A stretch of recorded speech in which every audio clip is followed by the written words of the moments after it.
In the quiet countryside of Kent, a bold and carefully planned crime spree was taking place. A five-man gang, led by a convicted killer, carried out a series of burglaries, stealing 39 vehicles worth over £750,000 in just 4 months.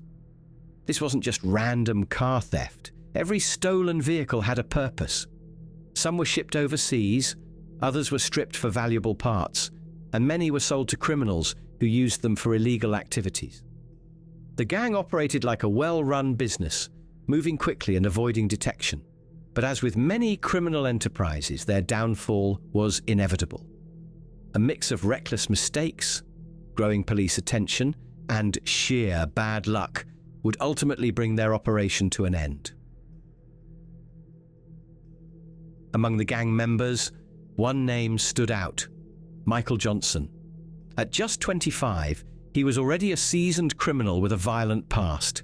His most heinous act came in November 2016, when a botched theft turned deadly in Gillingham, Kent. Johnson had been attempting to steal a trailer from a farm when he was confronted by 70-year-old caretaker Trevor Hadlow. Rather than retreat, Johnson chose a far more ruthless path. He accelerated his vehicle straight at Hadlow, striking him down before fleeing the scene. Hadlow, severely injured, managed to reach his caravan but succumbed to his wounds within 2 days. His body was only discovered later, triggering a police investigation that quickly led to Johnson's arrest.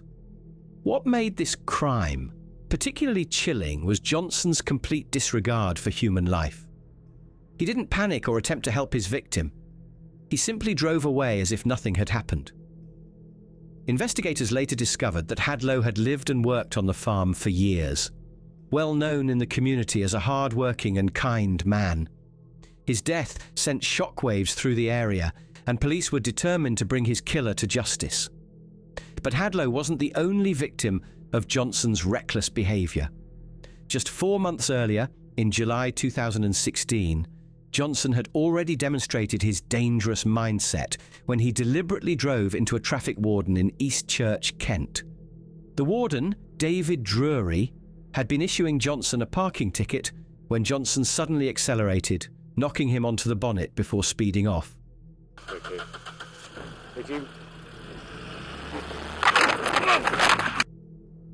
Miraculously, Drury survived with minor injuries, but the incident painted a clear picture of Johnson's character: violent, impulsive, and completely remorseless. At his trial, Johnson pleaded guilty to manslaughter in Hadlow's death and was also found guilty of dangerous driving in the attack on the traffic warden. In 2017, he was sentenced to just over 5 years in prison, a sentence many believed was too lenient given the severity of his crimes. Yet, true to form, Johnson learned nothing from his time behind bars. While serving his sentence, Johnson became even more entrenched in criminality. He aligned himself with like-minded offenders, discussing ways to profit from crime upon release. Those who knew him inside described him as hot-tempered, always looking for an angle to exploit. By the time he was released, he had a plan: a car theft operation that would see him amass hundreds of thousands of pounds in stolen vehicles. Johnson wasted no time putting together his crew. He recruited his younger brother, Alfie Johnson, along with Danny Webb, Ricky Webb, and Oliver Cook. Together, they formed a gang that would go on to steal nearly 40 high-value vehicles in a matter of months. What started as a calculated operation would eventually crumble due to reckless mistakes, leading to their inevitable downfall. Between August and November 2019, Johnson and his crew, his brother Alfie Johnson, 22, Danny Webb, 21, Ricky Webb, 23, and Oliver Cook, 22, executed a series of 29 burglaries, targeting homes and businesses across Kent. Their method was simple but effective: break into properties under cover of darkness, steal the car keys, and make a swift getaway. Some victims never even realized their cars were missing until they woke up the next morning. The gang operated with precision, always selecting vehicles that could be quickly moved and sold through their network. Unlike opportunistic car thieves, this gang was highly organized. Each stolen car had a predetermined destination.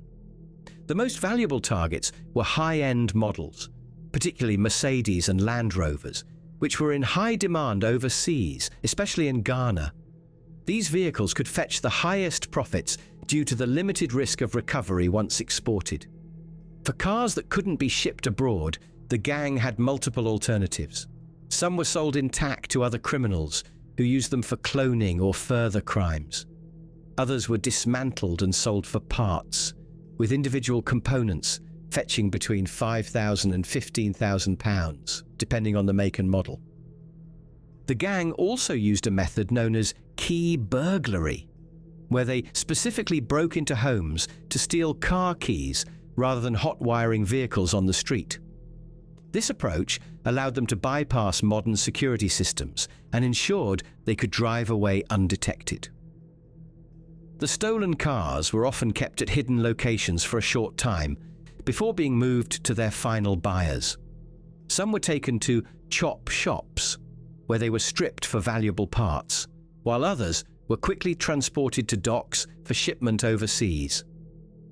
Despite their careful planning, mistakes began to pile up. One burglary in particular had unintended consequences. The gang targeted a house where the owner was in prison. Unbeknownst to them, he was a well-connected figure in the criminal underworld. His wife, terrified by the intrusion, wasted no time informing her husband, who quickly made inquiries from behind bars.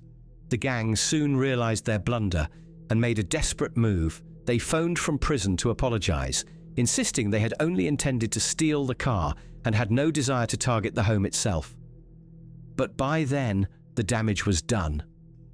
As the gang's operations expanded, so did police attention.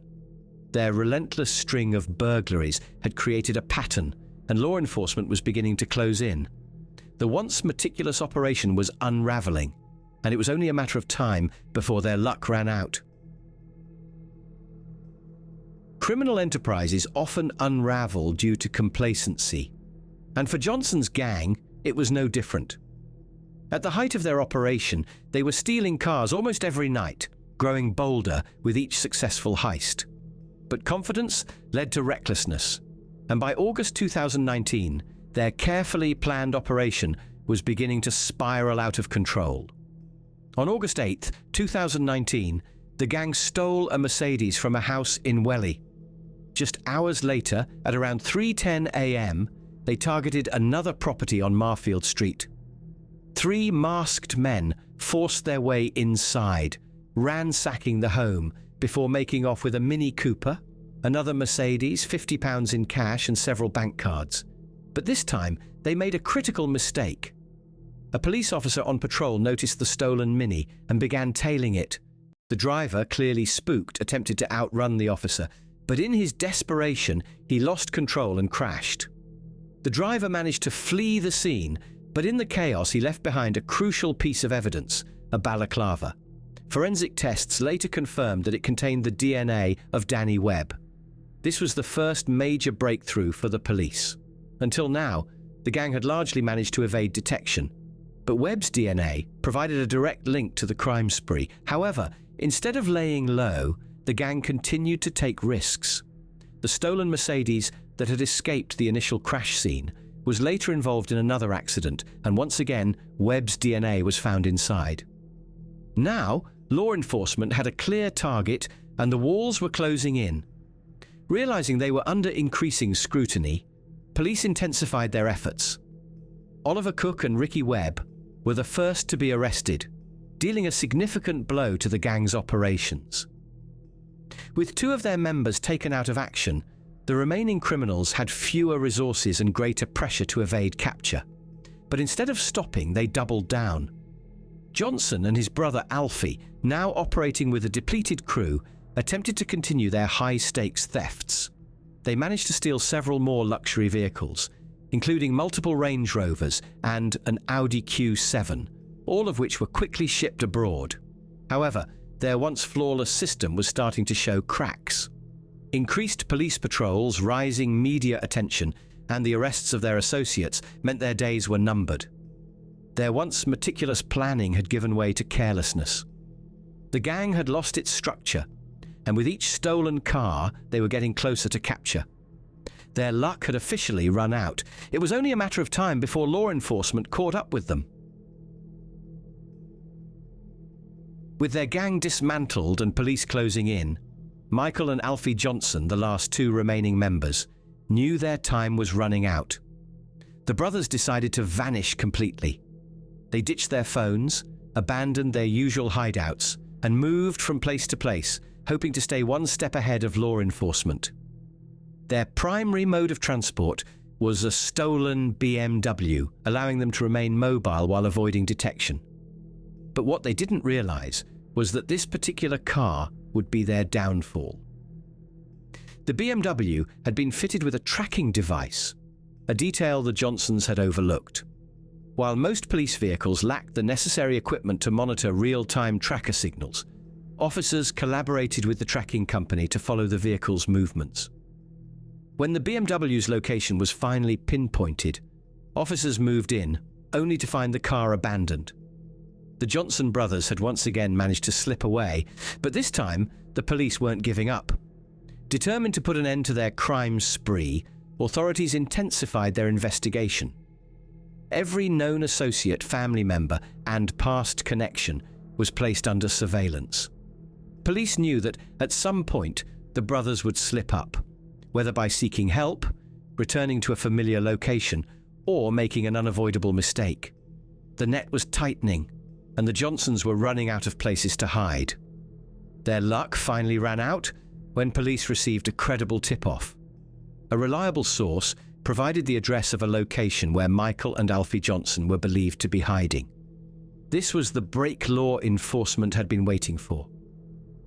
Acting swiftly, officers planned a coordinated raid, ensuring there was no chance for the brothers to escape.